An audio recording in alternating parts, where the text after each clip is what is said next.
السلام علیکم دوستوں خاکسار دنیا ایک بار پھر ایک نئی اور دلچسپ ویڈیو کے ساتھ حاضر ہے۔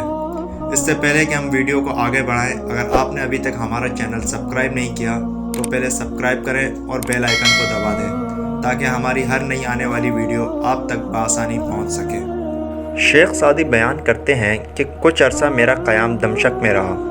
ایک دفعہ اہل دمشق سے بیزار ہو کر شہر سے نکل گیا اور فلسطین کے جنگلوں بیابان قدس میں سکونت اختیار کر لی اور لوگوں سے ملنا جلنا ترک کر دیا۔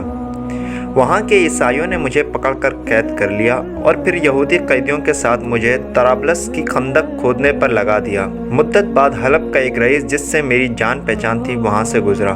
اس نے مجھے پہچان لیا اور پوچھا کہ یہ کیا حالت ہے۔ میں نے کہا کیا بتاؤں، میں آدمیوں کے پہاڑ اور جنگل کی طرف بھاگتا تھا کہ خدا کی عبادت کے لیے یکسوئی میسر ہو، لیکن اس وقت میری حالت کا اندازہ کر لو کہ یکسوئی چاہتے چاہتے جانوروں کے استبل میں آ پھنسا ہوں۔